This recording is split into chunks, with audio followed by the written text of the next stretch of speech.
Everybody, and welcome to the Inferno Cast, a family and friends podcast about video games. This is episode number 71, and we're going to start right away with a question to the audience. If you could recommend a JRPG for Simbu Darkfang here to play, what would it be? He normally isn't a hugest fan of them, so choose wisely. With that out of the way, let us know your responses in the comments section below. Otherwise, you know us, you love us. So we're foregoing the introductions. Huge thank you to everybody here for joining. Links to everyone's channels are in the description below. So make sure you check them out. As well to check out Simbu Darkfang on his Sunday evening streaming at 7 p.m. for WWE 2K24 at the Scurryface channel on Twitch. Again, Scurryface channel on Twitch, Sunday, 7 p.m. for excellent WWE 2K24 streaming.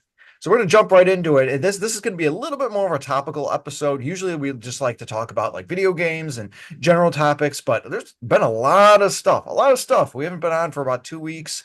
A lot of topical stuff, and we're going to first have a pre-discussion about the Sony live service slant that they've tried to do. And literally try, because it was announced late last week that Sony canceled two live service games, one from Bend Studio and one from Bluepoint Games. The latter, of course, they were the ones that created Demon's Souls remake when the PS5 launched. And Bluepoint Games, the one that they were supposedly working on, was a God of War live service entry. Bend Studio were the guys behind Days Gone, I think it was. And so we're going to ask our Inferno Cast members here what your overall thoughts are of this, and are these lessons learned from the many failures they've had with games like Concord and Foam Stars, i.e., these cancellations of these live service games. I think I'm going to pick on Simbu for your thoughts about this. Oh boy, starting off with the angriest of us all. Oh well, whatever. Um, Honestly, when you look at everything and you look at the whole in the big picture, the 12 live service games that they wanted to try wasn't a bad idea in theory. It, because again, when you create all these, Sony known for these immersive one player, single player, maybe co-op games, fantastic, pedigree here for Sony on that front. You have to try and find games that also can continuously make you money to fund these projects going forward. And of course, what's better way to do that than horse armor?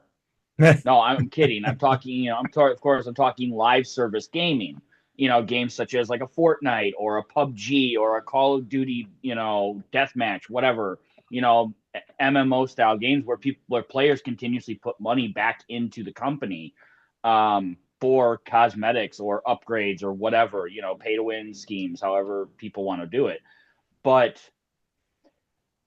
in practice, and in all reality, the problem begets here, and the issue becomes when you take a game like God of War, for example.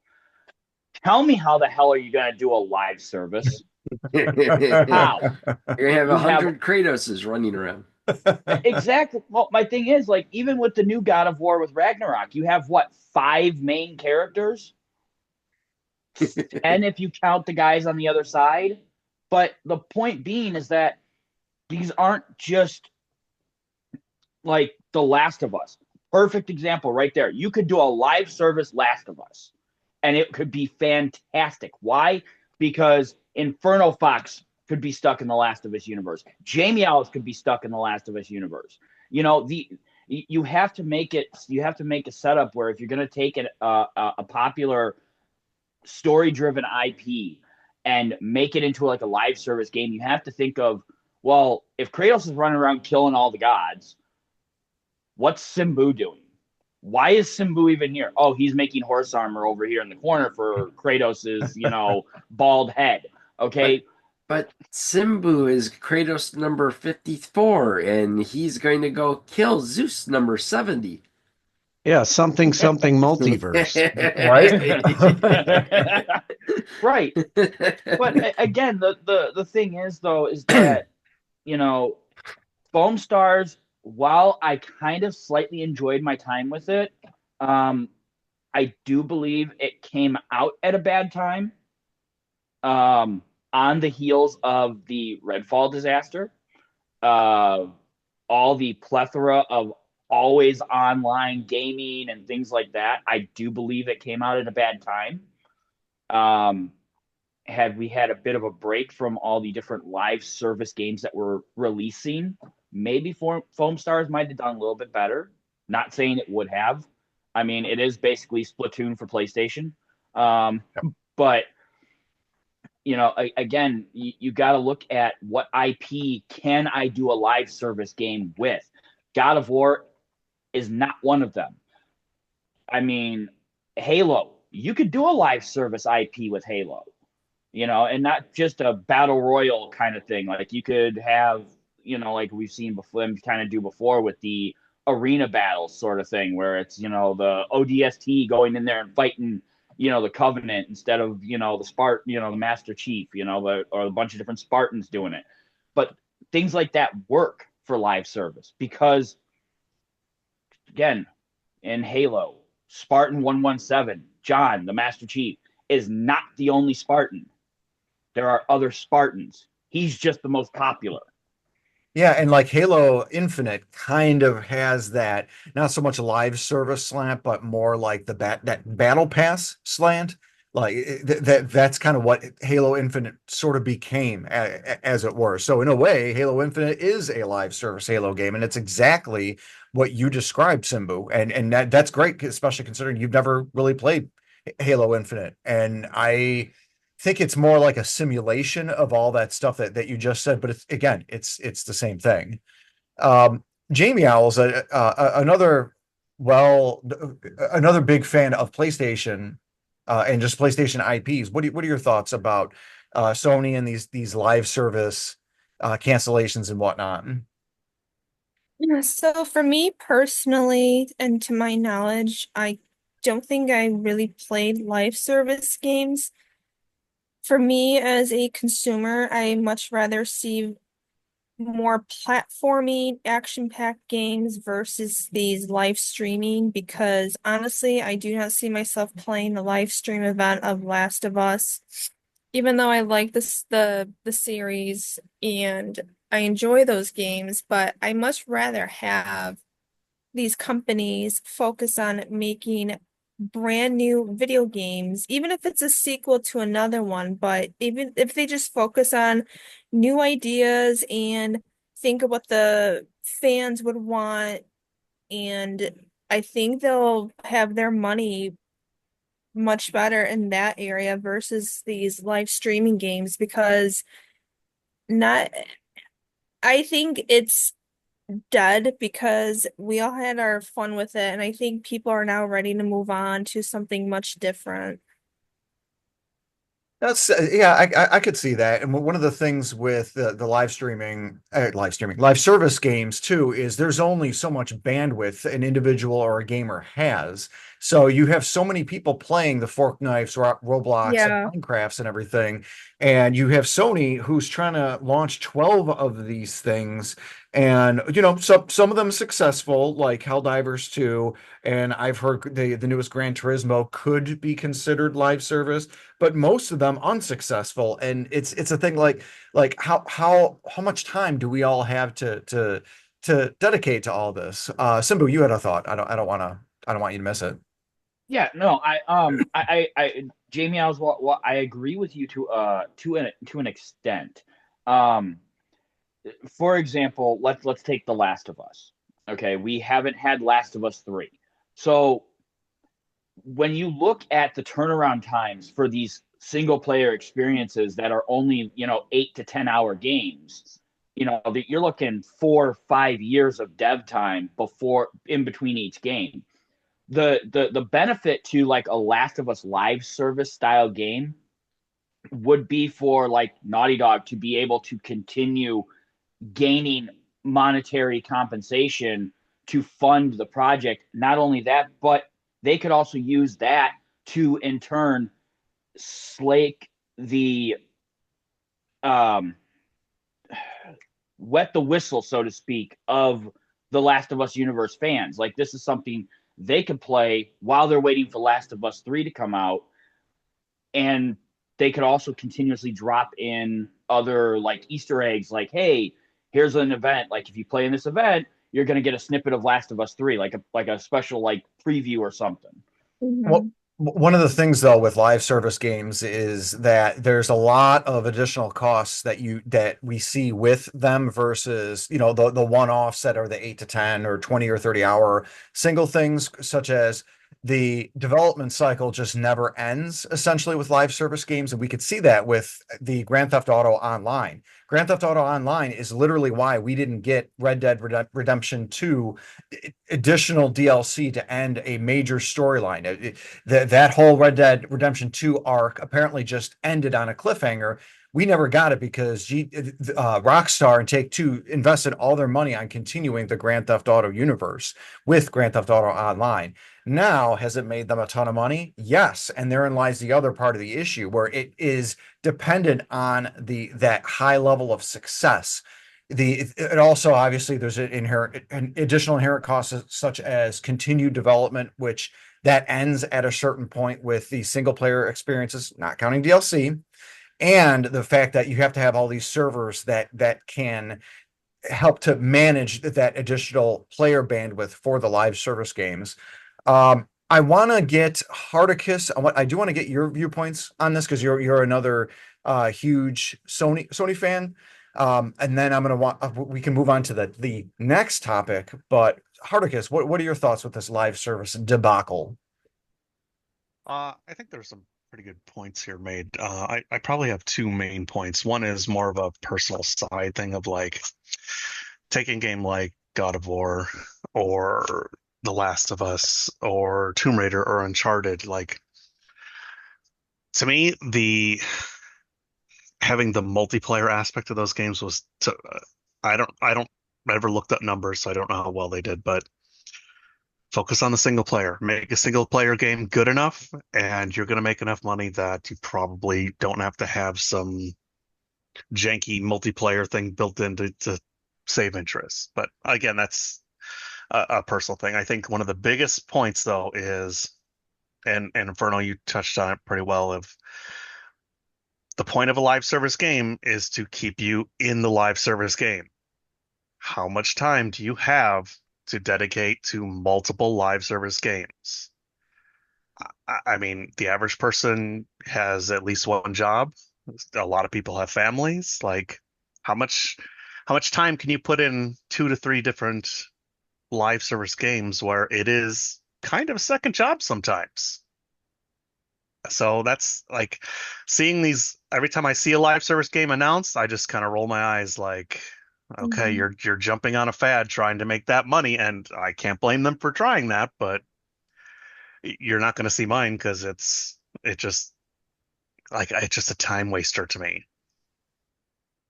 And you do also have your own live service game, that being World of Warcraft. You don't have time for any additional. Oh, and that's like, and that's you're absolutely right about that. Like, World of Warcraft does it's a game world where you're in it a lot, but like it's gotten to the point now where I'm only really invested in it on like when new content comes out. I'm usually busy for about 2 months on a daily basis, like a 4 to 8 week kind of window to get all the new stuff done, and then it's basically 2 nights a week of raiding. And then, like right now, we finished off our raid tier for the last raid for the tier last week.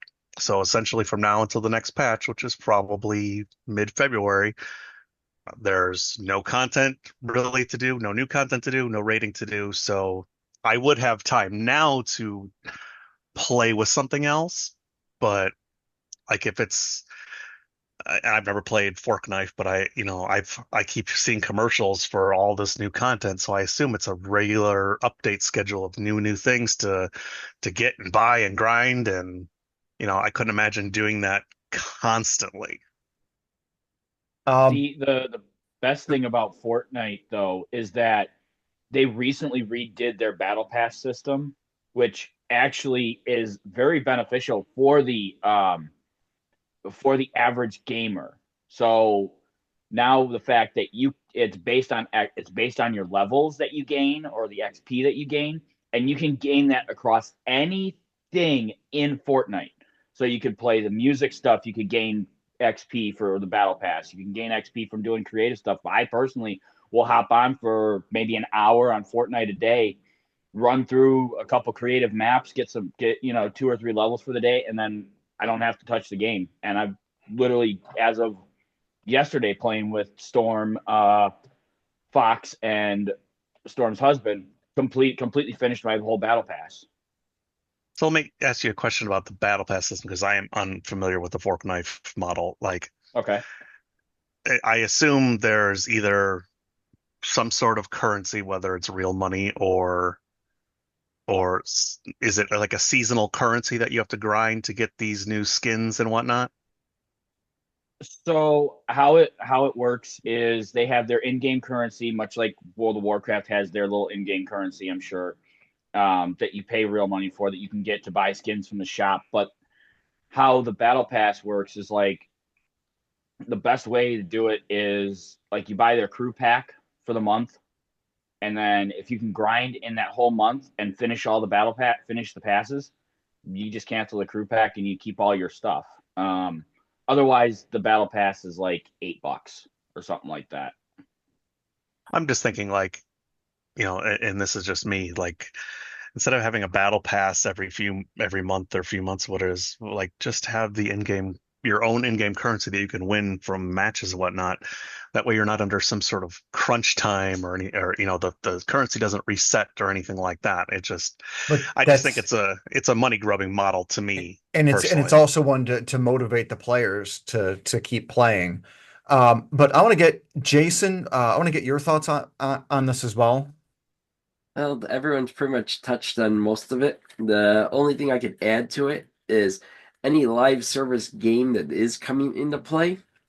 They are trying to steal players from the games that they've already have. And like I play Fortnite.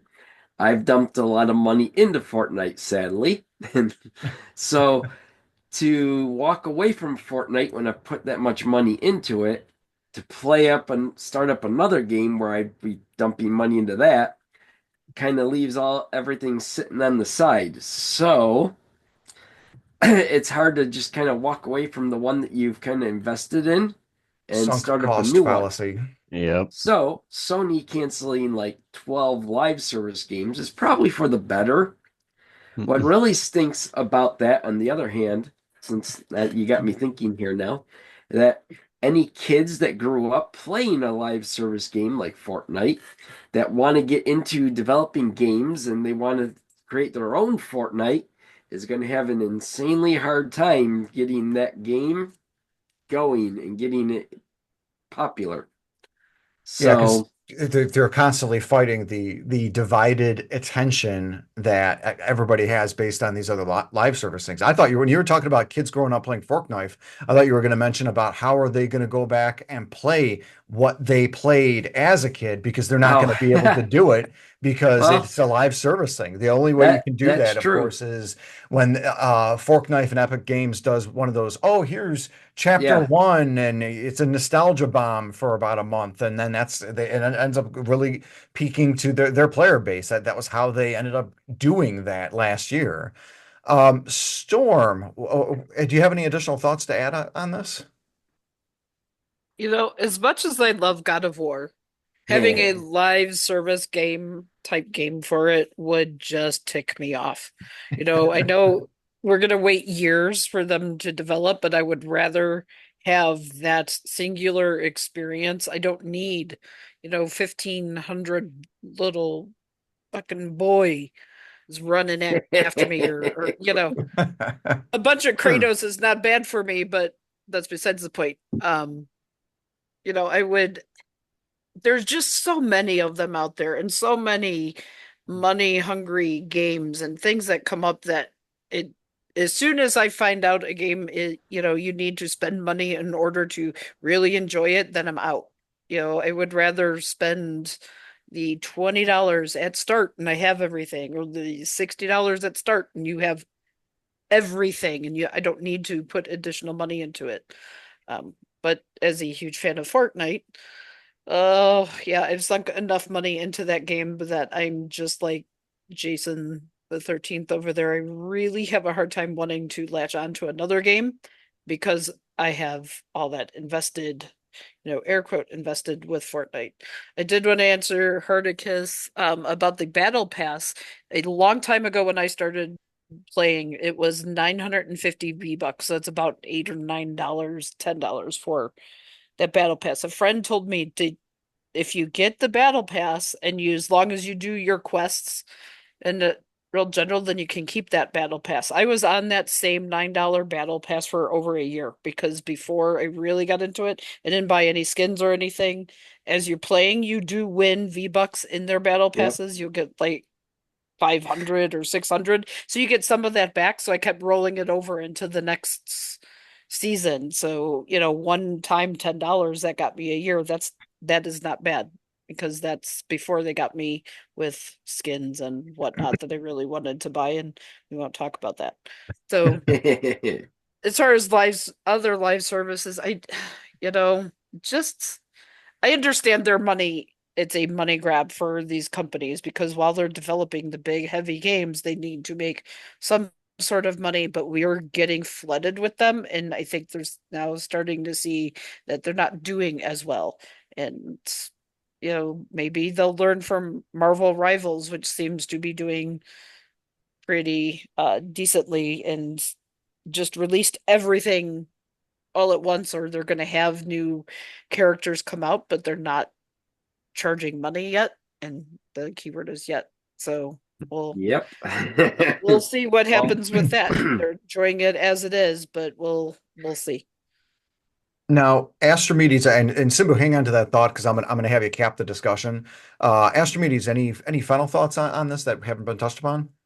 Yeah, I mean, the one the one kind of interesting thing to me, it seems like it makes sense, is I would bet like part of the interest in all these live service games where these companies got dollar signs in their eyes was that, compared to like when World of Warcraft started, if you wanted to run a live service or at the time, MMO effectively kind of game, your company had to have a bunch of servers that ran all that stuff, and basically you needed to have all this hardware and people that knew what they were doing, or pay a contractor that has to kind of like manage all those things and integrate with all your systems. It was a much bigger deal, and your company had to be designed around it to be able to do it. These days, while it's still very expensive, you can pay all these cloud service providers like Amazon and Microsoft and stuff to essentially offload like all the kind of like in-house stuff you used to have to worry about for that.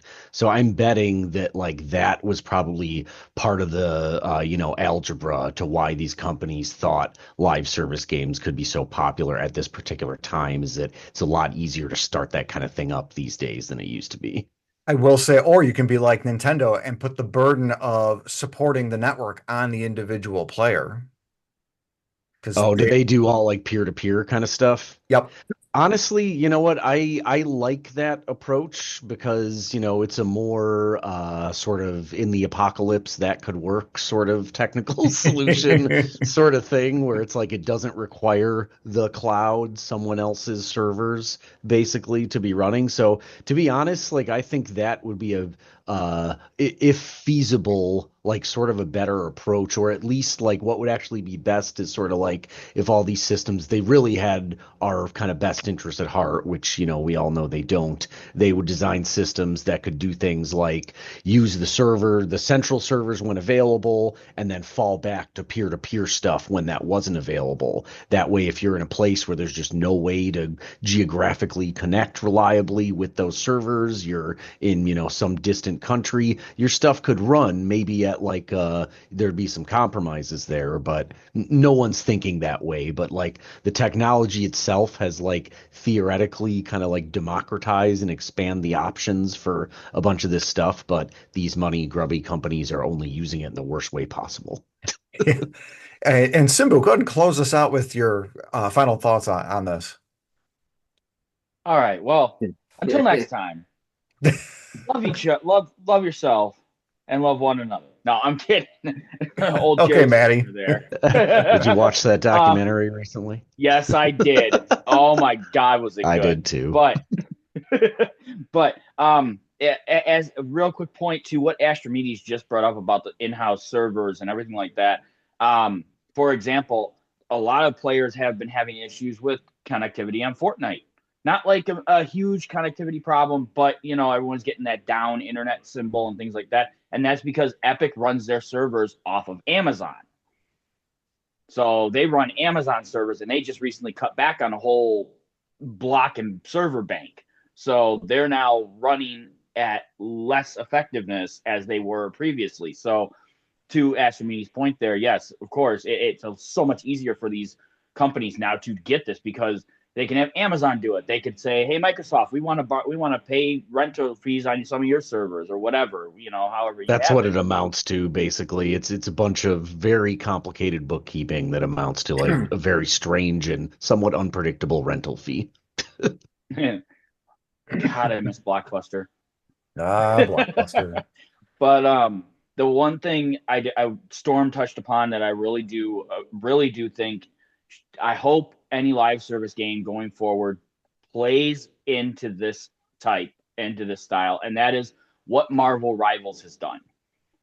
Release the characters, play them here, have them for free, but you want to see Mrs. Invisible Woman's butt cheeks, you're going to have to pay. Okay, you're going to have to pay for the skin. I Doesn't see give what you you did any there. Pay for the in-game skin. advantage. Quite literally, actually.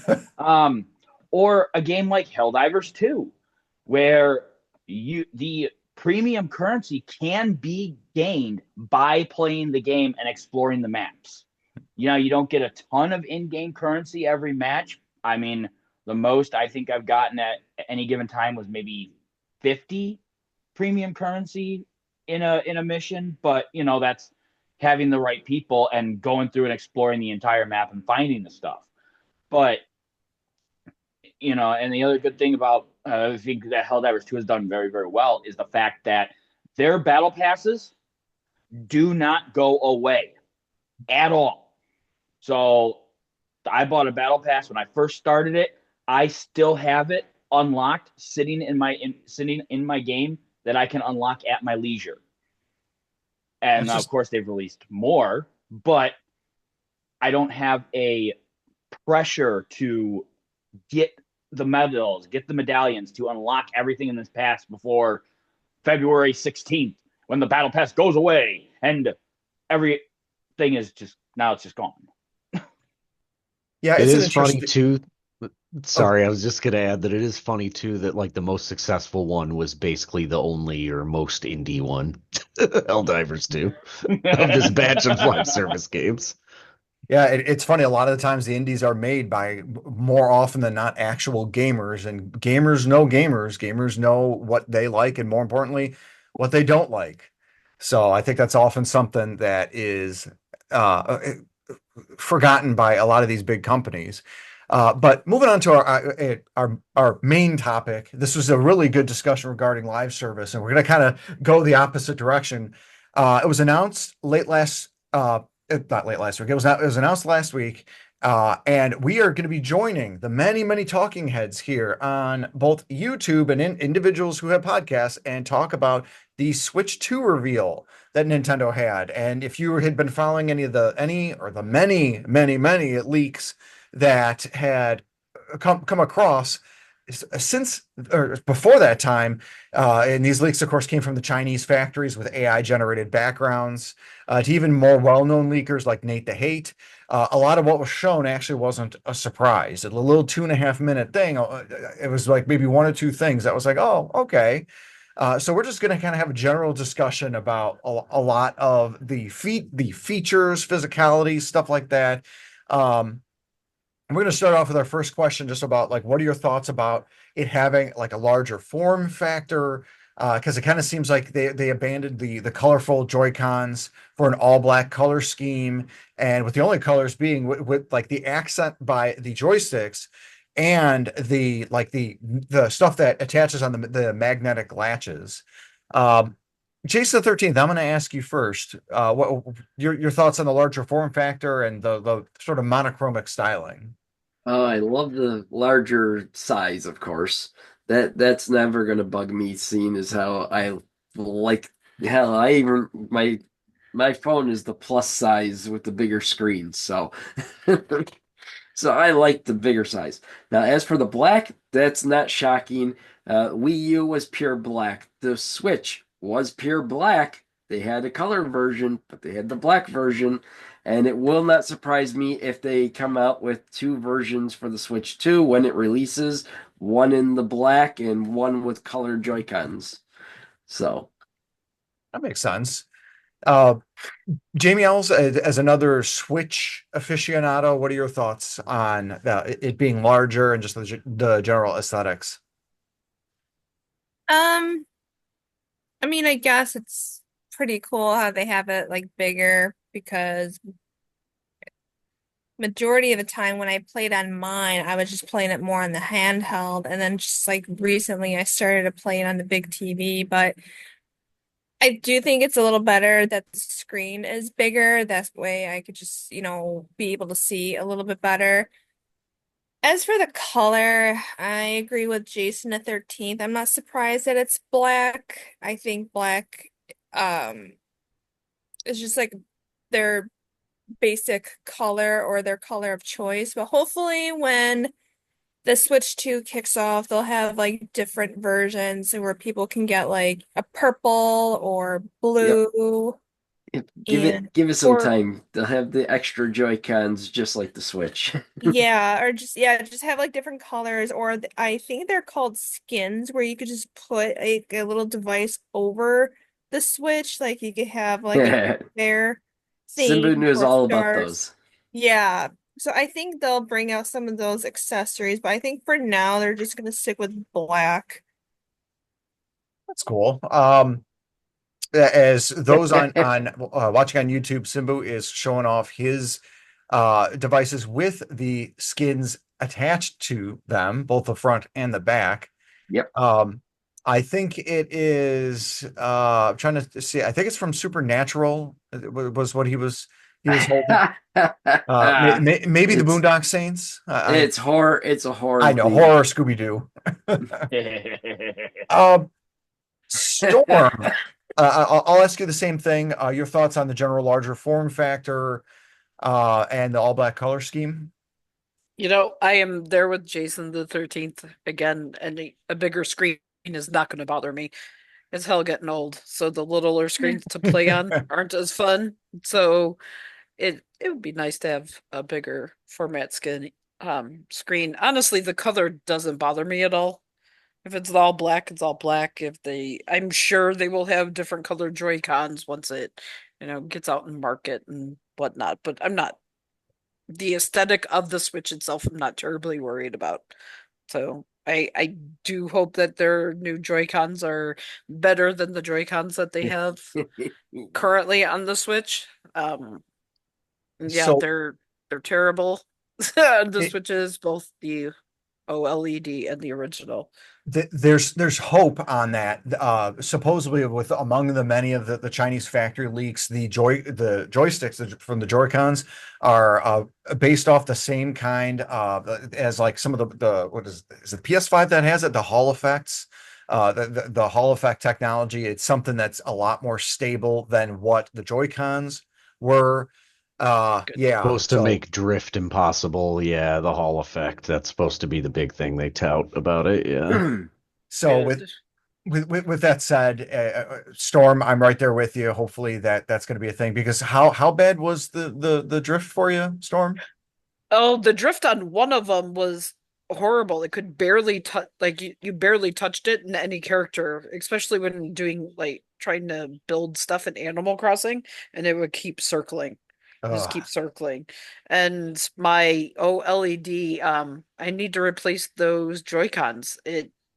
the one stick just stopped working, and you have to like really tap it lightly in order for it to not circle and spin. Huh. And it's just over time, I've had two pairs of Joy-Cons and two different Switches go bad.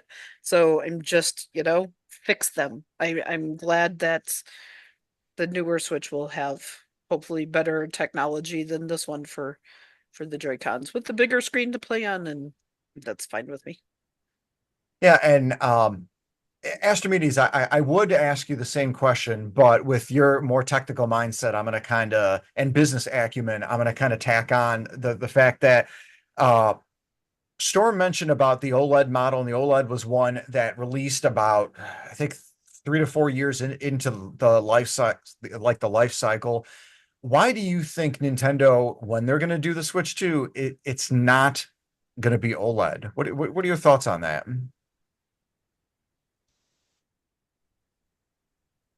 Muted. And you're muted, I think. My bad. To be honest, this is something I should know probably more about, but what does the Steam Deck use? It seems like overall Steam Deck is an interesting point of comparison for So what they've done with Switch 2. funny thing you say that. When the Steam Deck released, it was not OLED, it was a standard LCD display. Then they released an OLED a year or two afterwards. Huh. So maybe this just means they're going to follow the exact same pattern and later release an OLED version of the Switch 2. Yeah, because I was thinking that it's something where they just have to try and get people into the Switch 2 ecosystem, just get their interest in said new system. And once they have that and they can gauge, oh, hey, there's going to be people that are interested in this newest of new Nintendo systems. Now we can start doing all these crazy variants, because one of the interesting things with the Switch 2 is that supposedly Nintendo is not going to F around and find out. They're not going to. They're going to be producing 20 million of these things in this year alone, because they're assuming that there is going to be that much demand. And the idea that, okay, hey, let's assume I'm somebody like Storm and I'm sick and tired of the Joy-Con drift. Oh, look, I've got the Switch 2. It uses the same Nintendo network. You can put Animal Crossing in the same cartridge slot. It plays the game, and it's using the Hall effect joysticks, and my saves transfer because I'm a Nintendo. I'm an NSO subscriber. All of my saves are on the cloud. I can start right where I left off, and boom, I'm good to go from day one. Yeah, that's sort of a good point, because I mean it really does, if they keep providing improvements and at least like one level of backwards compatibility, you really could kind of sell people infinitely on these last gen hardware spec, newly repackaged hardware sets that Nintendo has seemed to kind of started to specialize in over these last few generations at least. It's not a terrible thing, and I mean honestly, I think it's the fact overall that they're kind of targeting the older hardware, but still kind of the hardware itself is kind of what they're selling. Like Nintendo's designs in hardware are just like they try to make them a little more like fun and still like toys essentially compared to the other ones. And it is kind of interesting to see them move back on the topic of, changing back to the black color. It's like that does feel a little more appliance like and a little less, like this is a toy, whatever. But it could just be them trying to appeal to consumers. Like they can't help, like this feels like the perfect time to announce their new system. Like they're basically that no one else is in a race right now. The other systems they've got years still on the current generation, it feels like, so why not Nintendo try to do this, especially when they can create price points that are still going to be lower at least than what you're going to be paying generally for the other consoles. That's definitely a good point, especially the fact that Sony has they do have their PS5 digital. It was 400, but it is 450 now. I think if they still have the OG the original ones for 400, and then you've got the PS5 to the norm at 500, and then the Pro at 700. The assumption, excuse me, the assumption is that the Switch 2 is going to be at a $400 price point. And you, of course, got the Xbox Series S at 300, but that's not mobile. And then the X at 500. And all of these competitors do put their stuff on sale, especially during the holidays. Nintendo rarely, barely does that. Rarely, barely. Um, it's an interesting proposition where Nintendo can provide that sort of value while still being a toy, but still being accessible to everybody. They nailed it with the Switch One. I mean, for the first time ever, they have a system that has sold over 1 billion units in software alone. They've never had that before, not even with their most selling system, the DS. I've talked too much. I want to ask Hardicus. So you've got the Switch, and you kind of remind me of Simbu, to where you have a good understanding of not only just what you like, but also what you don't like, and you have the ability to critique that stuff. So Simbu, I'm going to ask you after I'm done asking Hardicus. Hardicus, what do you want to see Nintendo improve upon from the Switch One besides Joy-Con drift? Well, that was my big one because I'm on my third set of Joy-Cons and I've only had the system for what, 3 years at most. Uh, just looking over the things that I would like it to have, I would say better graphics, because I know the Switch wasn't a super powerful machine and I never expected it really to be being a mobile unit. But like, I played Hyrule Warriors and half the time I couldn't even tell what the hell was going on because it would slow down, it would just look muddy. So like my Switch is almost specifically used for like pixelated game, like Octopath Traveler and Metroid Dread, like low graphically intense games, because I just don't think the Switch can handle it. And I've heard horror stories about things like Mortal Kombat just being a nightmare to play. They look like rubber people, the faces look like rubber men and stuff like that. So I think updating the quality of graphics and introducing, like, I've heard the Switch 2 is going to have, I can't even remember it, but it had a couple of titles on it from the last gen that like I know would not work on the Switch 1. So it's nice to see that it's going to be more powerful. I'm just wondering how How much more much? powerful. Yeah, like, are you still going to be able to have some graphically intense games on it without it looking like crap or playing like crap? Simbu, what are your thoughts? Well, can I just say that Nintendo has finally gone the way of McDonald's with the all black Switch 2, the very moody teenager Switch, much like McDonald's did. McDonald's used to be, when you were younger, remember they had the fun, brightly colored McDonald's? It was all like, oh, yay, let's all go to McDonald's. It's all great and fun. As I And said, then, though, Nintendo went that away back when Wii U came out. right, but then they realized, but then they went back to, brightly colored, and let's be fun again. Everybody wants to have a Switch because it's fun. Now they're going back to being a teenager. They're growing up. They become McDonald's. McDonald's went from bright and flashy, pretty cool looking store restaurants to this looks like an office building. We're depressed to go eat here now. But okay, now BS aside, let's be honest here and let's be real. Hardicus brings up a great point. The graphics have got, if the Switch is going to start taking on Xbox games, if it's going to start taking on PlayStation games, if it's going to take on any of these more powerful consoles games, it has to get a graphics update. It has to get a CPU update. It has to get an APU update, whatever the hell it wants to run on. It's going to have to update, and it's not going to just go from, the processing power of a PS3 to a PS4. No, it has to go from a PS3 to like a PS4 Pro minimum.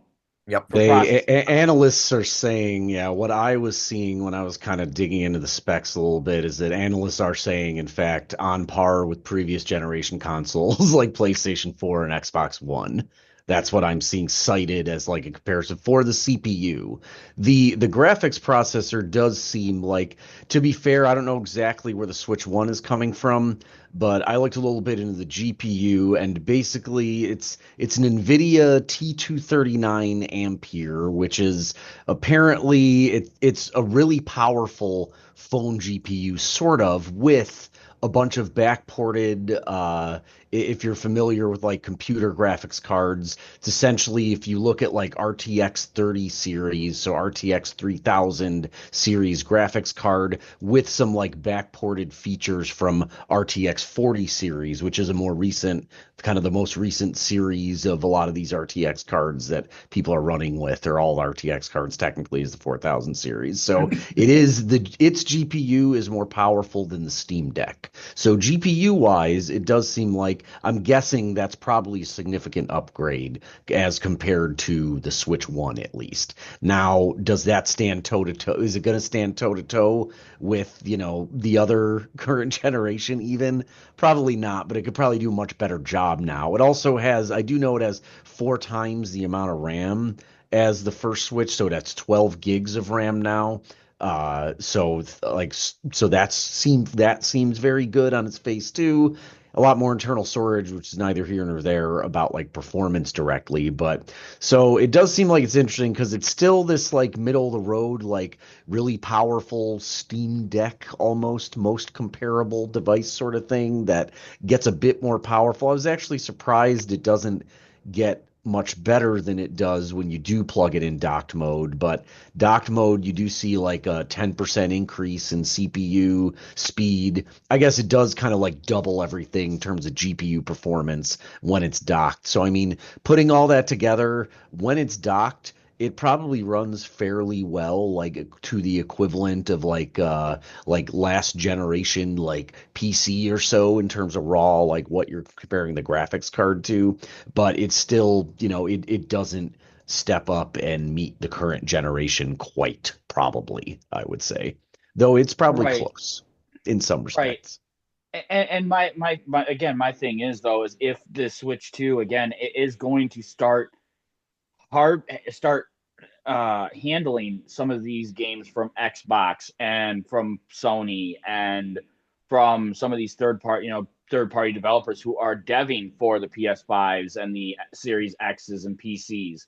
You know, the point is that they can't go from a PS3 to a PS4 base. They have to go. The processing has to go from a PS3 to a PS4 Pro minimum because anyone who has played Fortnite on the Switch can attest Fortnite is a very low graphic intensive game and it struggles hard to render Yeah, I mean, because of the jump to Unreal 5.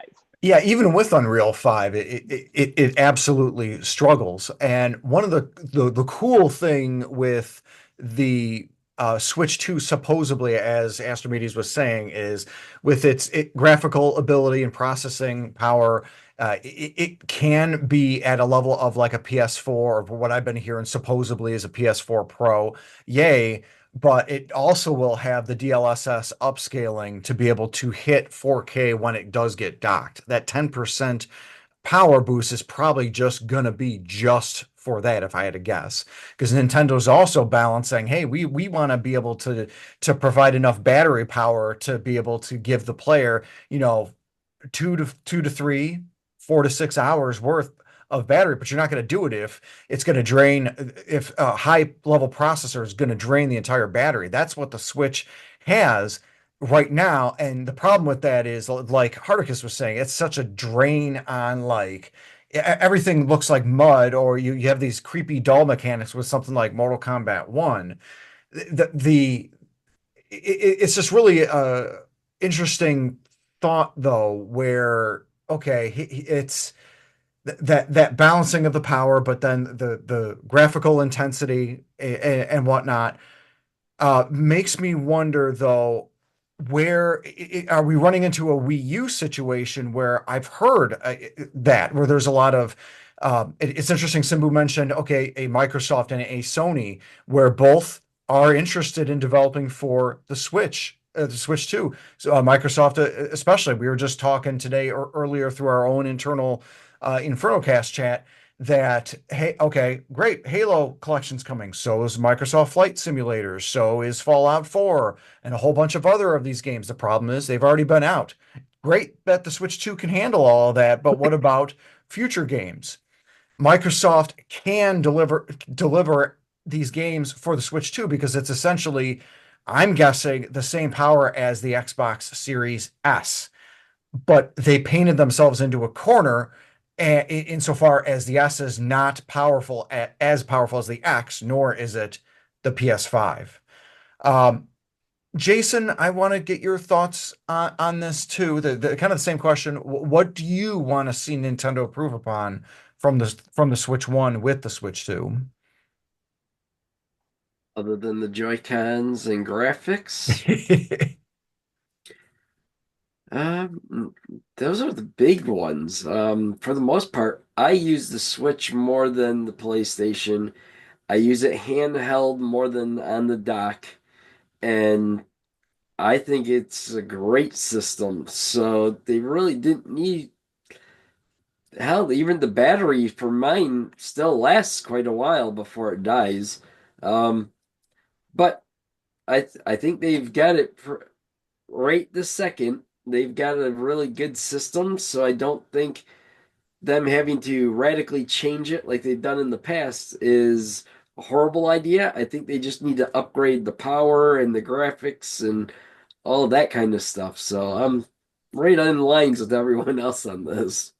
Yeah, Yeah, I mean, they might not be unhappy with the situation that they're just going to play the last generation's, kind of games, like, and that way it doesn't create, and Microsoft doesn't mind having another platform to put their games out on, I guess, when it's past them being able to really sell it on their own. So I think Nintendo's not unhappy with the arrangement. The question, I think, really is like, will people, lose interest? I just think as long as those first party and important, random influx of other party games are coming in, like I don't think they will. Like I feel like the Switch 2 is probably going to be pretty successful from my, outsider perspective.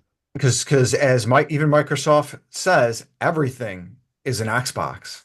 I mean, they've even said this is an Xbox, and the Switch 2 being an Xbox, it all goes towards their uh, focus now on software. And I'm not going to be unhappy to play some classic Halo 1, 2, 3, 4, and Reach on the Switch 2. Would I probably play it on the PS5 instead? Yeah, but I have yet to see what the Switch 2 is going to look like on that. Um, Storm, I want to ask you, Storm, feel free to answer that question of what you'd want to see Nintendo improve upon besides, of course, graphics, story counts. But I want to ask you, you're going to be my first victim on this because in that trailer, the newest Mario Kart entry was shown off, albeit briefly. I wanted to know your thought on the tracks just kind of appearing, just generally larger and the characters kind of adopting that more general look from the movie, like the Super Mario Brothers movie, and there being 24 racers now. Well, first, them having the character look like from the movie just makes smart marketing sense, Um, they'll want to, especially because Mario Kart it made an appearance in with Rainbow Road, so having some sort of tie-in to the movie, and I know there being another movie, and those movies did well, whatever. So, what they look like again won't bother me as long as they perform well, and seeing the new maps and wow, the having 24, the possibility of 24 racers at once, that is chaos, and I cannot wait to try it. Mario Kart was the reason that I got, Mario Kart 8 was at the beginning the only reason I got a Switch was to play Mario Kart. So I'm excited to see a newer, Mario Kart, and it's going to be chaos. And I can only imagine then with 24 racers what a 24 racer battle would look like the capture flag or going after the balloons or whatnot. That's just going to be, oh, so many blue shells. But I look forward to seeing what they do with the graphics. But you know, Nintendo will improve on Nintendo's own things, and they've always come out strong for Nintendo properties.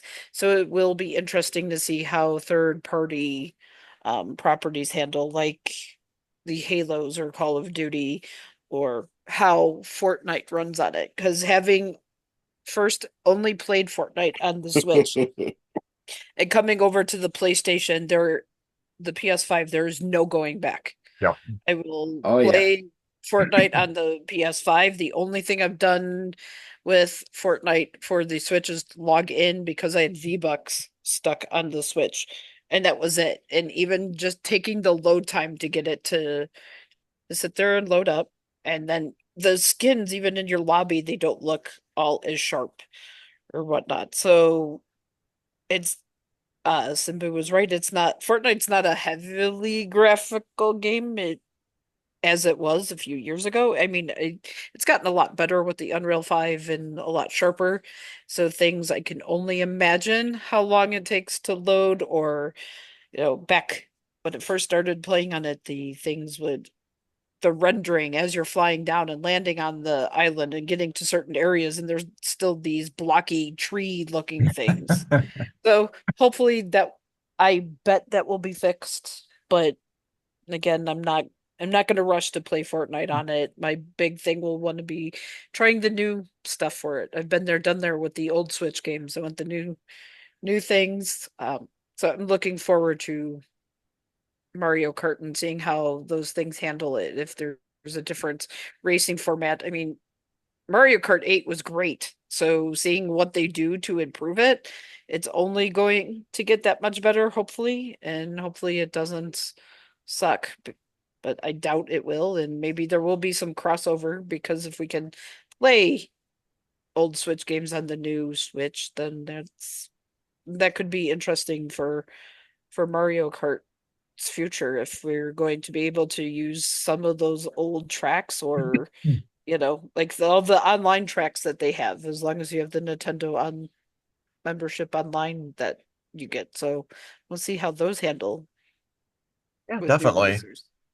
And while I got you, I want to wrap up our general discussion here, and this will be a question I'm going to ask all of you, all you on this. So when I get to you guys, feel free to answer this as well as anything else that I've asked regarding the Switch 2 up to this point.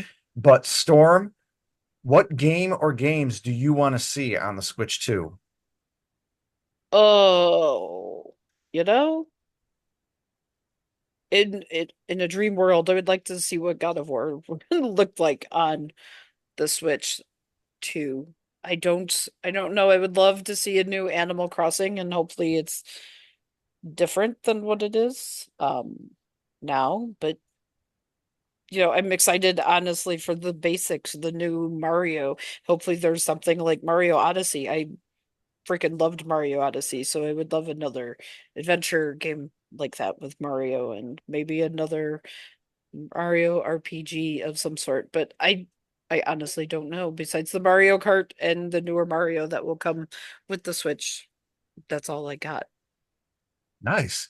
Yeah, I could definitely. So it's funny with God of War 2018 and Ragnarok both releasing on the PS4. Technically, it's possible. It obviously them being on the PS5 or running there is gonna it would look a whole heck of a lot better. But really, anything that's at the PS4 level is game, and it would be really interesting. It's not impossible. I mean, Lego Horizon made it to the Switch. Maybe Sony. I don't know. It would be cool. Jamie Owls again. Same thing. What game or games would you like to see on the Switch too? And feel free to add any other thoughts. I would like to see a brand a brand new Donkey Kong and possibly maybe a Star Fox game, or hopefully this year an announcement will be made because it will be Mario's 40th, that maybe they'll announce a brand new Mario game for the Switch too. One can only hope. Hmm. But yeah, I said this to you earlier that I wish they would come out with a Care Bear game. So that would be fun. So maybe they can do that. Yeah, it could be a live service Care Bear game made by Sony because they make so many. Oh wait, no, they don't. They cancel them all. I'm Uh, here for the Care Bears. That would be fucking fantastic. and it's funny too because Jamie Owls and I were Jamie Owls like I should text Storm and see if she'd be interested in that, and you did not disappoint, Storm. Jamie Owls was right. Yep. Uh, Jason the 13th, what games would you like to see on the Switch 2? And if you have any other thoughts on some of the other questions I mentioned. If we're porting games from like Microsoft or anything, let's get the Lost Planet games. I highly enjoyed them, and Lost Planet and Halo are the reason I even bought the 360 in the first place. So let's get the Lost Planet games on the Switch. That'd be fun. But real quick, I don't know what you're talking about. This Mario Kart 9. I saw a Mario Kart 8 DLC coming out. I don't know what you're talking about. Yeah, it's going to be Mario Kart 8 plus Yep, Deluxe Plus. exactly. But yes, I actually like the graphics that kind of shows hopefully what the Switch 2 will do with updating graphics by showing that little bit of Mario Kart 9 that it's gonna look more like how the movies look compared to just the kind of flat cartoony it's been. So hopefully that's a good sign with the rest of the games. So Very the cool. 24 players will be crazy, so that'll be interesting. It'll make getting first place that much harder for me, right? Oh yeah, well, probably not. Hardicus, how about you? What games would you like to see on the Switch 2? And feel free to answer any of the other inquiries. As far as games, like for me, Nintendo's always the only reason I've ever gotten a Nintendo console after the Super Nintendo was just for like the specific Nintendo titles that you can't find anywhere else. So for me, it would be something like a new Metroid, preferably more Dread than Prime, because I don't like first person shooter games quite as much. I would love to see a return to like the classic Link's Awakening style Legend of Zelda's, like with the that new one with the princess. I haven't played yet, but Echoes. yeah, like I'm interested to play that one because I love that old school look. Um, and then other games like maybe some Fire Emblems, like the Mario and Luigi Brothers Ship Bowser Inside Story type games. I really like those fun, lighter RPG type games. And then any of the classics you want to bring back, like they're doing with like the Castlevanias, where they put the DS stuff together. Do a Mario and Luigi one with like Bowser's Inside Story and stuff like that. Like I think more of those. It's just old school, low intensity type games would be great for a handheld system like that. Nice. Very cool. Um, Now, I'm going to ask the same question of Astrimedes and Simbu, and this will be some really good discussion, I know. Especially Astrimedes, you don't have a Switch, and Simbu, you have one, but you are, I would say, correctly critical of some of the foibles with the Switch and Nintendo in general. Astrimedes, what games would you like to see on the Switch too? Honestly, I'd just like to see a bunch of indie games get ported slash released to the Switch too. Because I mean, with its specs being at the level they're supposed to be at, I mean, that will put a ton of in terms of required performance. Like indie games tend to have lower requirements than a lot of AAA games. So I would hope that what we actually end up seeing is just a ton of games that get Switch 2 releases because there's even more. Already, I feel like indie devs like the idea of releasing on the Switch, and I feel like there's a lot of interest when an indie dev gets, reasonably big and putting their stuff on the Switch. And I was, surprised to see that stuff like Darkest Dungeon 2 got a Switch port and everything. So I would hope that we see, even more of that. And I mean, the reason they're targeting the specs the way they are really is that they can release a cheaper system, and it means they don't have to compete on a level playing field with the other console manufacturers. That's the expectation that's set. So it does look like it has gotten a pretty significant performance boost compared to the Switch 1 in many ways. You can still gripe that that's not actually on par with the current generation at the time it's being released even, but I think it's a significant enough bump. The Hall effect joystick change is always a good change in my mind. So I mean, seems like a solid improvement overall. And in terms of the LCD versus OLED thing, again, like the most cynical take is it's just because they're going to double dip and release an OLED one down the line. The less cynical take is this keeps the purchase price down, which is true too. Yeah, and one of the things that if I'm going to talk about as an indie developer and a consumer, one of my biggest critiques with the Switch, the eShop, it is garbage. The fact that it takes so long to load, there's no background music, and so much of the trash that gets uploaded, not just the hentai crap, but also like palette swaps. Like there are palette swap games where these off-brand Chinese things steal assets from other games and release it to try and undercut actual games. And this might not be a threat to something like a Last of Us developer, because there's the big joke with the Switch, this horrible Chinese Last of Us clone that released there at like a tenth of the cost. It is very compromising, very, very compromising to indie devs when you spend 4 to 5 years of your time developing a game, and some Chinese dev comes in and undercuts, releases it, and uses all this AI generated crap to undercut you at a tenth of the cost. Nintendo needs to protect its indie devs much better than what they've done with the Switch and its consumers and the regular companies by improving the eShop. I'm not hearing that that's going to be a thing. I heard it's going to be the same exact shop with the Switch 2. So I am not happy about that. Simbu, though, what games would you like to see on the Switch 2, and general thoughts, and feel free to answer anything that maybe I haven't asked you about.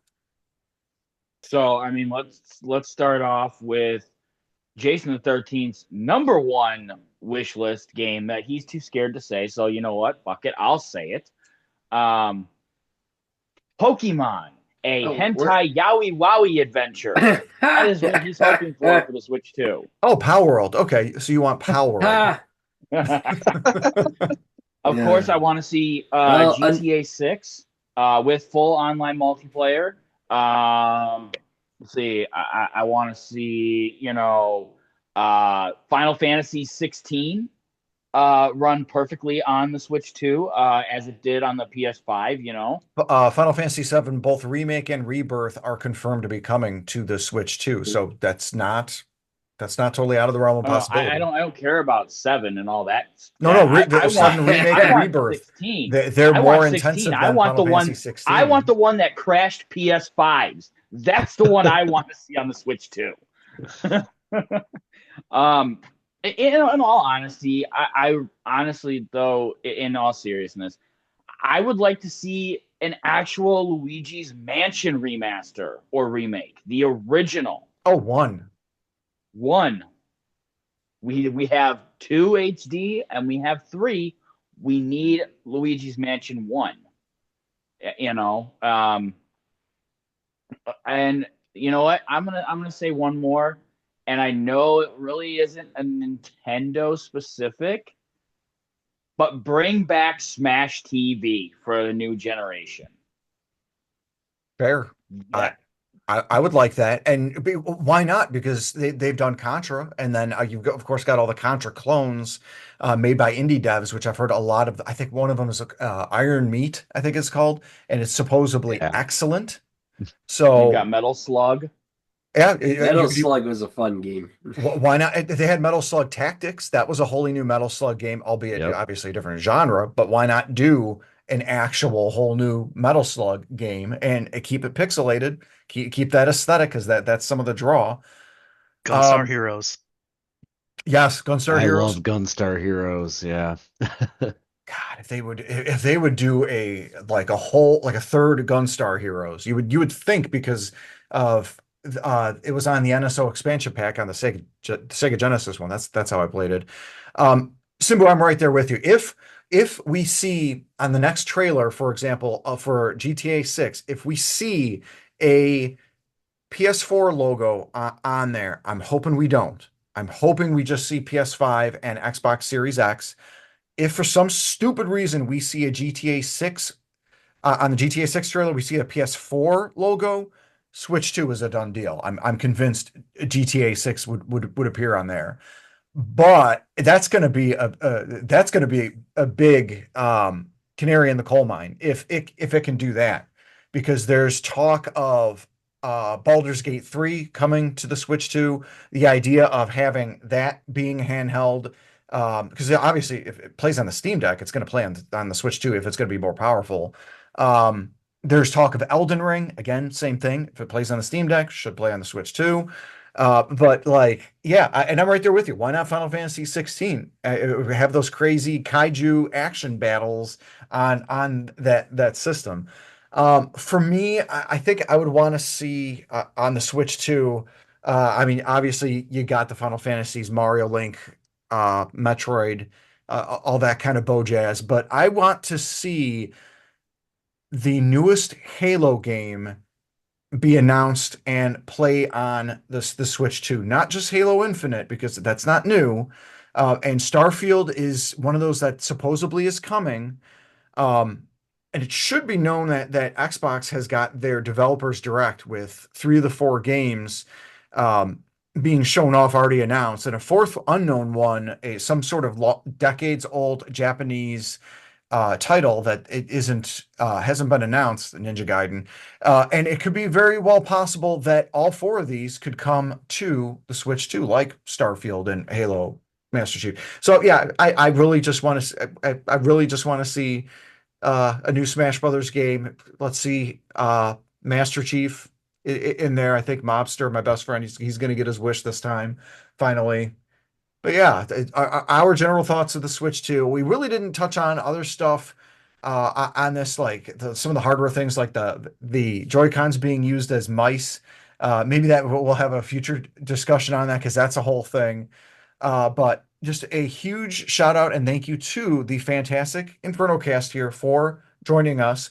The links to their various social media sites and whatnot are going to be in the description below, up to and including Jason the 13th's YouTube channel, Stormrosesky's YouTube and Twitch, and Simbu Darkfang's live streaming on Scurryface on Twitch, 7 p.m. Central. Make sure you join and check that out. And you can't forget Second Place Games. That's where Astrimedes is a developer and co-owner. Parting shots. Xbox is going the way of Sega. Yes. And they're going to produce hardware. It sounds like what it sounds like. They sounds like they've got some sort of handheld device coming and a new console of some sort. But they want to So does produce. Sony. Sony is rumored to have a actual like Steam Deck like handheld coming too. And I've Let's heard hope they support Microsoft it is this time. much Microsoft's much further along than Sony. I think Sony's still in concept/development phase, but Microsoft is looking to release theirs next year. Well, they should just scrap that shit, because what they did to the PSP and the Vita, just uh, abandoned a year PSP after was it came great. out. And I love the systems. They had a couple of good games, but they ended up mainly becoming retro game players because they just didn't keep up with it. And that's Sony's problem. Sony likes, oh, hey, here's a new toy. Up, let's move on to the next thing. PlayStation Move, PlayStation Eye, the PSVR, the PSVR 2. I mean, that's what Sony does with stuff that isn't their main consoles. And that's fine. They've got the main console to subsidize costs to play around and do all that extra stuff. I mean, you got to hand it to them for I guess not innovating because, Move, Wii motion support, Kind of the PSVR, opposite of innovation, more like jumping on the bandwagon every Yep. time. MetaQuest with PSVR, the PSP, the DS, the Game Boy, Game Boy Advance. So they're really good at jumping on the bandwagon. I guess you could say, right, Astrimedes? Yep, that list was accurate. But I will say all the bandwagon jumping, all the products are excellent. PSP, PS Vita, the PSVR, PSVR 2, excellent devices for what they are. And you can buy a PSVR converter, I think, to use it on the computer for like $50 or like $40 or something. And it's a really nice VR headset. Yeah, well, while they are all highly excellent devices and well made, however, again, as we stated, they are, here you go, and it's gone. Yep. Highly underutilized things other than late game. There's not really anything early game. The one thing I will say, though, that Xbox actually did fairly well was when the Kinect came out. They actually utilized the Kinect early game instead of late game like Sony does with its stuff. Absolutely. Almost to their detriment to making it required with their next console. And yeah, that didn't work out too well for them either. But yeah, they went backtracked. They backtracked. They backtracked. That's a good thing. But I agree. They saw high success. But the thing is, again, like you said, like we've said, Sony's biggest problem is that they late game all their VR stuff right before the next one comes out, and then the current one is useless, and you just bought all this other VR stuff, and it's like, well, now I can't use the VR2 with the VR1, and I can't play these. Okay, so what was the point of doing this? I fell trapped to the PSVR1. Yep. Okay, because the PSVR 1 stuff's not compatible with the PSVR 2. Any other parting shots? Sure, this is for our listeners. You all need to comment wherever you're listening to this or watching this on YouTube. Convince Inferno Fox to buy the cloud statue. Oh my gosh. And one more thing. Not only buy the cloud statue, but we still are waiting for the Lady Dimitrescu cosplay. That comes later, or sometimes not at all. Cloud and Sephiroth. Oh my God, what was it? $2,600 and $2,400 respectively. And like $5,000 or something for, I think was one of them. Oh my God. And I was telling Jamie, I was just like, yeah, go ahead, get it. And like, you're my partner. You're supposed to, help rein me in. And she's like, nah, you're fine. Right, Jamie Ells? Yeah, you're a grown man. You have a credit card. Well, See, what you could do instead of the Sephiroth and Cloud statue for $5,000, you could buy the entire Inferno Cast, each a Switch 2. Don't tempt me. Don't tempt me. It's a business expense. Yes. That means it's free, basically, right? For business. Yeah, Astrimedes is a business owner. He can find some way to fudge the numbers and make it work. Yeah. I'm real good at that. It's like Schitt's Creek. It's a write-off. It's a write-off. David, do you not know what a write-off is? It's a write-off. Just fold the cheese. Oh gosh. oh Lord. All righty. Thank you guys so much again for joining. And of course, thank you, audience, for joining. And we will see you on the next one.